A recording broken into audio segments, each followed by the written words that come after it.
They got Sand King. They got Sand King. I don't know though, man. I'm a bit skeptic. I'm not gonna lie about the support Leshrac. This should be interesting. I don't know if he decided, you know what, I want to give the Morphling another shot, or if Zhao Weight's like, you're playing Morphling again, but the pressure could be on, and already, like last game, could be early first blood initiative here for MVP. Looking to make a go for LPC. This stun will connect nicely from Zhao Wei, as they now look to go on Ryzen with the breath fire coming on through. It's going to be Super who fights back, looking for the explosive firepower of this MVP offensive traveling is nowhere near what they got last time, especially, and they're so aware of this tether, the disruption arrow combo. Febby's been spending his arrows onto the creeps. Like, he's not even looking to get kills. I just don't think that's the way to run this offensive trialing. Like, if you can't get kills with this offensive trialing, it's not going to work. I say that, though. Arrow's going to come in. That's going to hit on Shy. Okay, then. Okay, then. Is that enough? But Zhao Wei, there's still creeps there blocking him out. Eventually, they will be able to get the kill on that one. They could lose Rise in exchange, though. Monet commits in with the wave. They still need more. Shockwave. Oh, so close, yet so far. Ogre, though, as we know, has a ridiculous... Their early game is very critical. I know they have to wait for a build-up on the Tinker to get Boots of Travel to have that whole game going for them, but we might have to hold that thought at a moment because they got a really nice arrow set up on the Monet here in the bottom lane, but they have to work through all that strength. Can they get it? Man, he just waveforms away. LPC again, right there in time, and it's going to be another gank snub. I almost want to say, oh, Dragon Knight gets a solo kill in the mid lane. That's something that we don't expect. And just was able to maybe take advantage. Who knows? Maybe QO with his pants down, watching what's happening in the bottom lane as we're watching it now. Disruption, arrow, another connection. Can they get a kill this time for MVP? They will be able to. QO has stepped in, blast out with a huge laser, will be able to pop Zhao Wei, but oh! Nice deny. The neutral creep steps in and says, get off my lawn. Blasts him down with a shockwave. Ryzen will get the follow-up as he pops LPC, making it a 2-for-1 trade. Well, technically 2-for-0. Monet's going to suicide to Roche.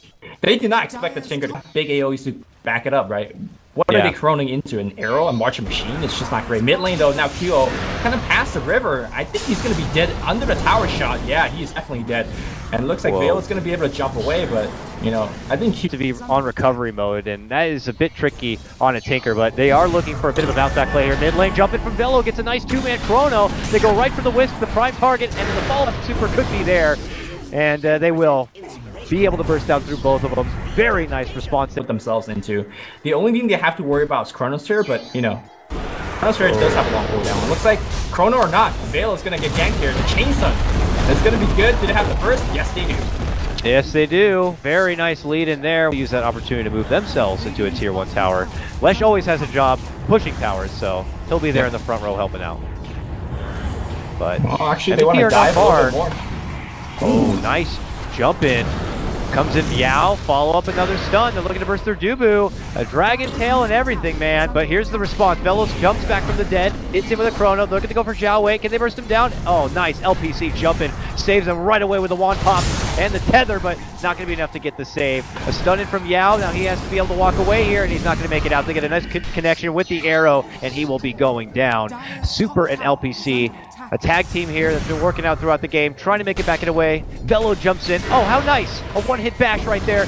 LPC, they're not going to be stopped. They showed up to play, and they're going to be able to get their own takedown. They drop the Faceless Void. Good turnaround play, but it's still a 3-for-1 trade for MVP. Boy, really staying a little... I don't know, maybe until QO gets his Blink Dagger. When QO gets his Blink Dagger, I feel like he becomes almost a new hero. He'll be able to participate a lot, but that Blink Dagger might be put on hold a bit longer, Lumi, because he's been caught out top lane behind the tower, and they're going to burst him and beat him the hell up. So Blink Dagger might have to wait a little bit. And, you know, maybe part of the reason we don't see him playing it very often. Yeah, the times I have seen him playing it, he's been losing with it. And in fact, QO is going to get ganked again here. Yeah, Triple it's rough. Stun, good. And now why continue to grow here. And every time they get these kills, Diabolic Edict is going for them, and that means that they can take more and more control of the map with these top 2 towers going down. They could control the MVP jungle, and they're not done yet. They made a move in now. Mid lane, caught in the woods. DuBu is going to be able to get off the self-disruption, but Monet's going to be waiting for him. And, well, there he'll eat the waveform and quickly get him down. Jumping from Velo. Gets the 2-man chrono. Quickly will finish off LPC. Now looks to go for Yao here. Yao is going to be able to burrow strike to the low ground and make it back in the way. While all the meanwhile, Monet just right-clicks apart the big bad ogre, and he is going to get dropped. QO's here now. He's died twice straight, and he's looking to take some names, but The chase isn't really there by MVP. They all kind of do the same thing. It's not crowd pleasing. It's not the dribbling through the legs kind of work, but oh man, they spot DK, but it's too late as they pop the dust. He's going to be able to get off a good Dragon Tail. The follow-up is going to be there with the Burrow Strike, but it's not going to be enough. They're going to be able to turn it around and take out that Sand King. Time dilation, very effective, but they still bull rush forward, and they pop another, and they're going to go ahead and get QO2. Huge, committed fight right now for LF1. Not being focused. And that's really the game plan for LF1. Take a fight, take an objective. Monet will go forward. Does he have his ultimate ready? The question. He's actually deep in there. Gotta be careful if your Monet cannot die. And give a free to MVP. Still tanking it up. He's very tanky. Right on the back line, setting up stuns. Oh, that was a combo, as you call it at that point. Miscommunicating a little bit. Velo has been trying to get in there and get off a Chrono, but they keep pumping him back out, and now he doesn't really have the mana to work with it. So no Chrono there for MVP. They got to get the hell back. Oh, an opportunity potentially gone in LFY. Looking to punish him for it. They are on chase, and Ryzen says, I will make them follow me, team. You go off and make it away. The Ogre valiantly sacrifices himself as they just slaughter him down in the river. But look who came in from the skies above, looking to find DuBu, but DuBu, he has a Moonlight Shadow to help him out, and that is a relocate not going too far. But Febby, he's got Dragonlance, so he thinks he can just walk in there and catch him from range, but he's in trouble, buddy. That Dragonlance isn't going to save you from that. He goes down, able to get that under his belt. He could, have a Tinker split push kind of a game, and he might have to force LFY to kind of keep tabs on those lanes as we see a nice two-man stun connection here from Yao. That was wonderfully done. Leads to a takedown of DuBu. Just more support slaughter here by LFY. Okay. Nice Chrono. Oh my god. Huge damage with the stacked arrow on top of it to slaughter Xiao 8. They look to go for Yao, but Yao's going to be able to... Gonna further delay that late game. Speaking of which, look, we're going to see a little bit of rotation here. They got him wore down early, so they already spotted out where the Ogre was, and they will take that opportunity to quickly execute him. Moonlight Shadow will come out. They drop more Sentry, though, and they will have the vision. Couldn't make it back away even with how fat he is. I feel like you could force LGD everywhere. Mid lane, Mello with the defensive Chrono. Able to get up to the high ground here. Monet is still chasing. This is a very awkward situation, but it looks like he's going to be able to make it out. While mid lane, Super has made his advancement. Caught out Febby. He's going to be out, and now they're going to look for the DuBu follow-up. Self-disruption, but he might have just put himself into a grave. He's gone. I think one of the reasons that Febby did not... Little nudge right there from Yao rather, to push him on forward as they continue to move in for the road. Looks like they will be able to be extra life. That one goes into Monet's pocket. For his sake, he'll come back to a team that's TI champion, right? There we go. Sure. Although, this game does not not good in this one, and it doesn't look any better for Febby, as raining in from the sky, LPC and Super Duo show up. They'll get that quick nab, and as they look for the DuBu follow-up, he's going to be able to get the disruption and walk on back out. With the Mirana now off the playing field here, LFY. Oh, really caught under a two-man Chrono. QO jumps in. Good burst. He's going to get the kill on the Sand King, and they're going to look for the follow-up on the Super. He gets the BKB off, and they blow up and tear down. That faceless void. Man, what a return fire coming out from Monet. LFY just shrug off that gank. I mean, a respectable hold from MVP, but LFY. Diabolic Edict. Xiaowei has...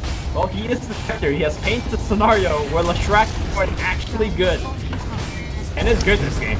And they push hard and fast. I mean, the opportunities this game, with any sort of huge team win, will allow them to easily clear up racks with the help of that Edict too. Oh man, quickly blowing up DuBu. Xiao 8 though will be paying the price. Monet too will lose his Aegis here. Not before he's able to get that one last takedown of QO, who is going to be on the sidelines. Has a buyback here, but I mean, the damage may have already been done. Racks are down. Bottom lane is totally open-ended now. MVP. They'll probably still look to hold and fight. They have ways to kind of deal with the stronger creeps, but we'll have to see how much fight is going to be left, at least in their hearts. Jumping away, oh god, but ouch. Nowhere to jump. Jesus. Yeah, unmerciful here. LFY, really a nice job responding back to the huge performance by AP in Game 1. We're going to be going to a Game 3, Lumi, and I don't know who the hell is going to be taking it because both teams have put on a very strong case. I mean, I think what we have learned from both of these games is just focus on lanes, right?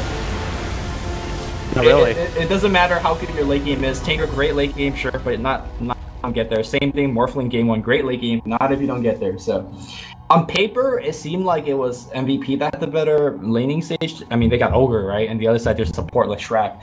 But I guess it just comes down to how you played it. Xiao A played very well this game, was able to get the first blood for the team, and kind of just roll from there.